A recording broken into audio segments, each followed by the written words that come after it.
UFC on Fox, Poirier vs. Gaethje, also known as UFC on Fox 29, was held on April 14, 2018, at the Gila River Arena in Glendale, Arizona. The event was headlined by a lightweight bout between Dustin Poirier and Justin Gaethje, who according to his Wikipedia page is known for his crazy throwdown style and ability to take damage. Dustin Poirier def. Justin Gaethje via 4th round TKO. Here are my notes from fight night. This was a pretty entertaining event that featured the return of Carlos Condit. I kinda miss the chaos that is caused in all Condit's fights. They always feel like witnessing a street fight. Justin Gaethje is not a great kickboxer in my book, but he can be a great MMA fighter. He needs to take the American Kickboxing Academy's approach to MMA fighting. Justin was a NCAA Division I All-American wrestler during his time at the University of Northern Colorado, but you really cannot tell by the way he fights.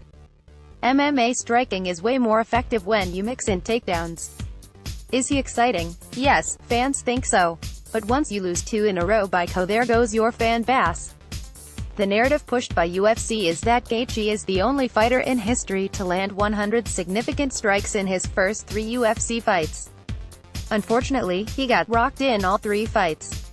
40% being leg kicks, but was on the receiving end of 420 significant strikes, approx. 80% on the head. These are not great stats. In regards to the Adesanya vs. Vettori fight, the commentators, especially Dominic Cruz, who is the most knowledgeable of the 3, kept saying that Vettori needs to fake more. The thing is, that is not his style. Feinting is not something that all fighters can do effectively. Adesanya is a great prospect, but he is not the new Jon Jones yet. He needs to keep his chin down a bit. And he needs to work on wrestling. The commentary was very biased against Vettori, who had a competitive fight against a more technical fighter in Adesanya. And Herb Dean breaking the clinch like that was not great refereeing. Adesanya clearly won the fight, and obviously the UFC tries to push him as the next big thing, but it does not hurt to give his opponent some credit. I did not agree with Waterson getting the win against Gaethje. Significant strikes is a misleading term. Gaethje landed bombs and Waterson was point fighting. But for some bureaucratic reason, Waterson outstruck Gaethje and got the win. As far as this fight was concerned, it is unfortunate that fighting from your back and almost getting submissions, thus forcing your opponent to defend and struggle in order to escape, is not considered effective aggression in modern MMA. I strongly believe that a blue belt in BJJ should be a requirement for all judges. Keep in mind, this article is not a fight breakdown of the card, but an analysis of specific techniques. The focus of this series is to discover combat-tested examples of technical display in MMA fights, even in losing efforts, so please do not expect spectacular highlights or knockouts. We will examine some interesting moves from the event, in order to expand our understanding of the art as we try to determine a blueprint for success in the most complicated combat sport in the world. That being said, here is a breakdown of memorable techniques from UFC pros in action. Fight: Lauren Mueller vs. Shayna Dobson. Click here for clip. GIF description: Shayna Dobson throws a right roundhouse kick and Lauren Mueller steps back and makes her miss. Dobson lands the foot on the ground momentarily and launches a right side kick, pushing her opponent away.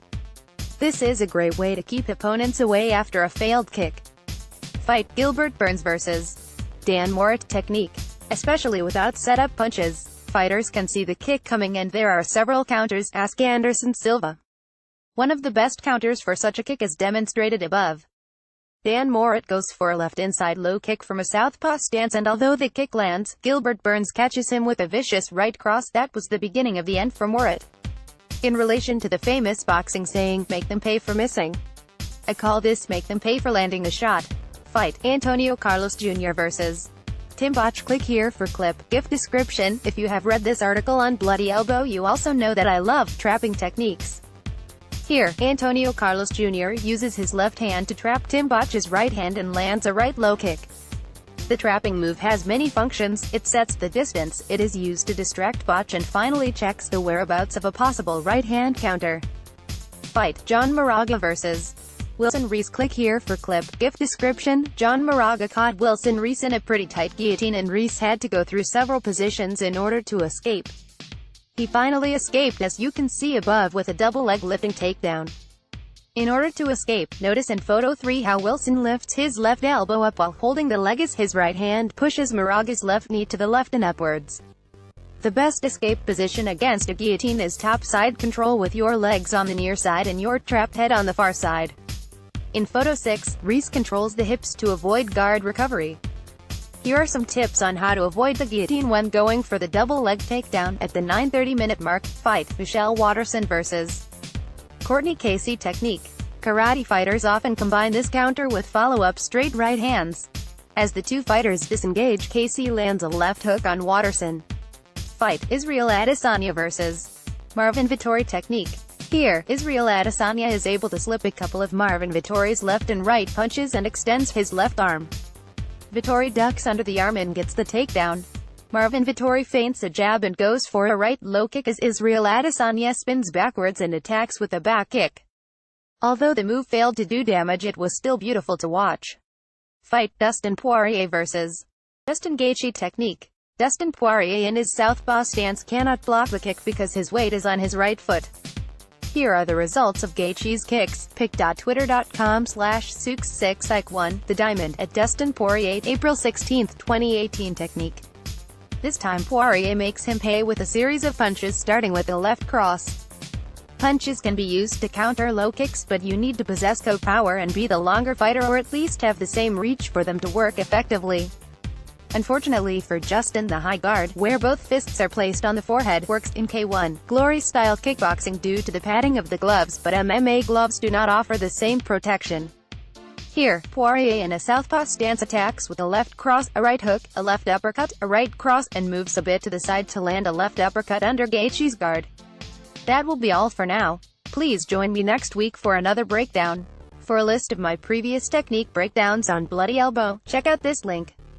About the author, Kostas Fantousakis is a researcher of fighting concepts, tactics, and techniques, and a state-certified MMA, grappling, and wrestling coach in Greece. He teaches his unique Speed Force MMA Mitwork system copyright, which combines strikes, takedowns, knees, and elbows applied in the continuous feedback copyright Mitwork system of the Mayweather family. Kostas is a brown belt in BJJ under MMA veteran and BJJ world champion Wander Braga, the teacher of Gabriel Napao Gonzaga. Follow Kostas on Twitter, https://twitter.com/Kostas Font and search.